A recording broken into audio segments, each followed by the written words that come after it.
Okay, so this is, as far as I see it, like what the issue with Taylor Swift's newer music is.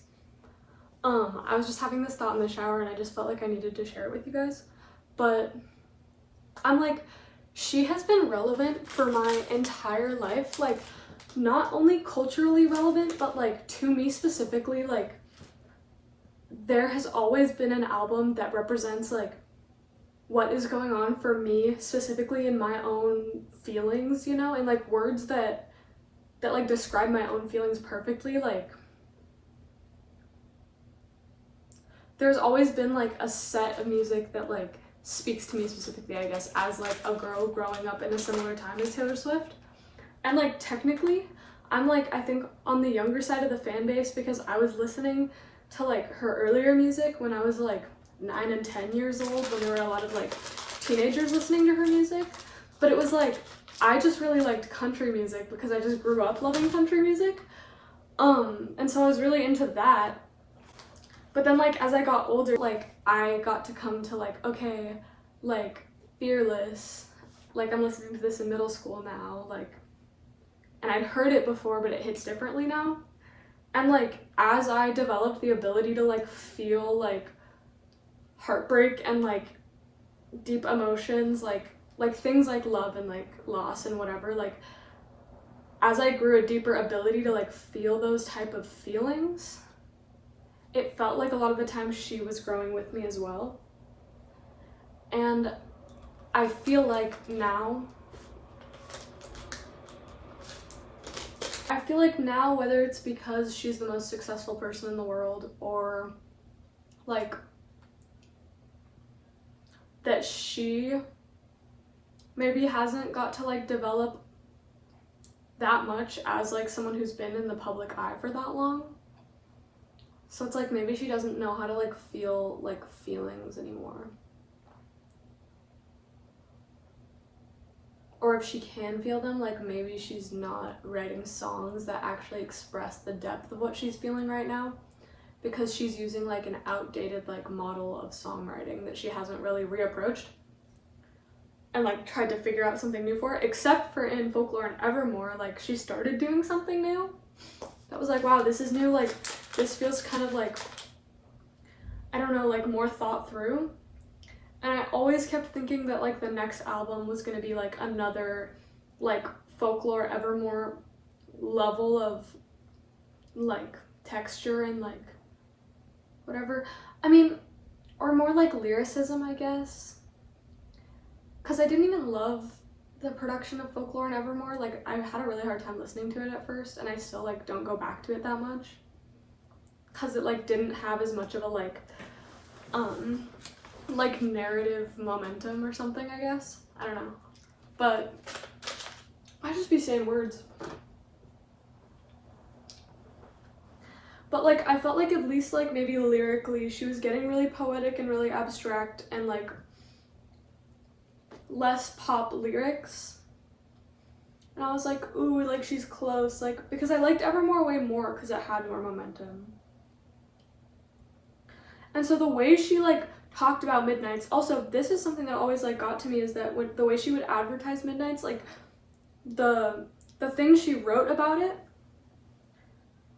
was like so beautiful and so poetic that I was like, oh my god, like Midnights is gonna be like a really special, like I don't know, just like really grand, deeply emotional thing. And so when it was a pop album, I was like, oh, that's not what I was expecting.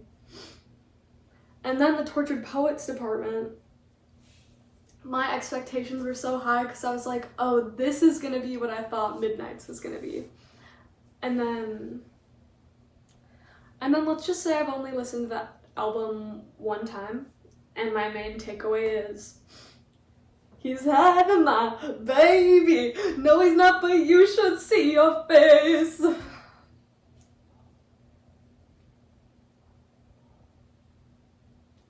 I don't know, guys. I don't know. It's just like, it's cringe because I'm like, I'm 21 and like, I'm literally like experiencing like insane levels of like spiritual like grief and like extreme like divine loneliness, and like I literally feel like completely like deeply gutted due to the fact that I feel so deeply like spiritually awake and in love with life, and it makes everything that's like anti-life feel like a bullet hole in my damn heart. And literally this whole system of capitalism, whatever, is anti-life. Because why the fuck should I have to pay money to live on a planet I was born on? Sorry, what?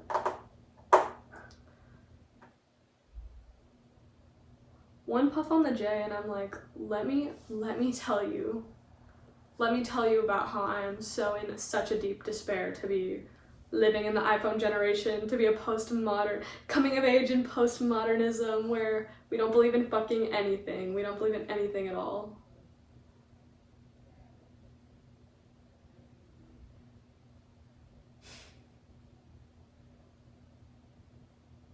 You guys have got to see how the ceiling looks right now.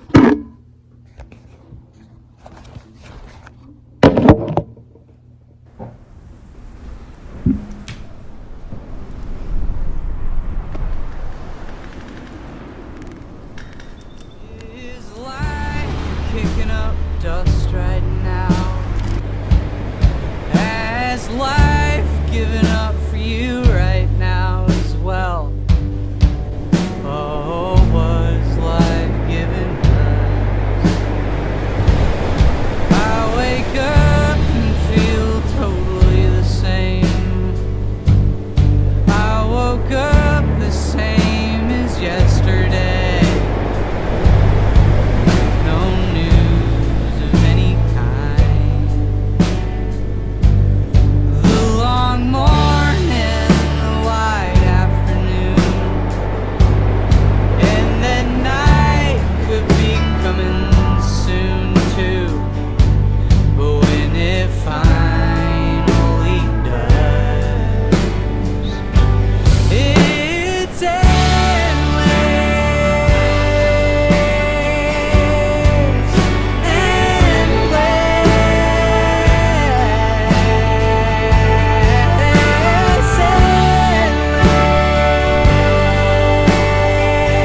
all endless.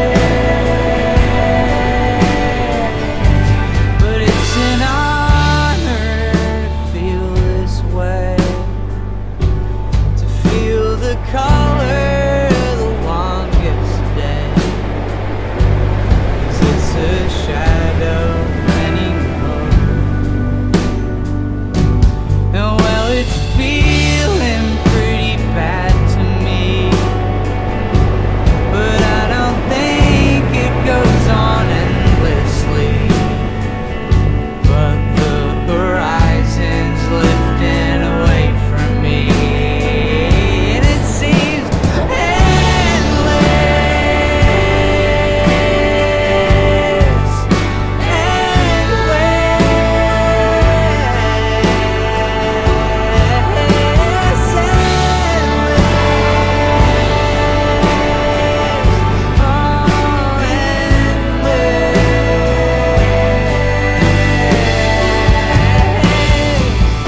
when this is over, when this is under a foot of water, hold me forever, hold me forever.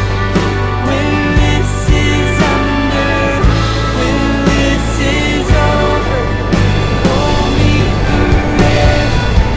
When this is over, when this is under a foot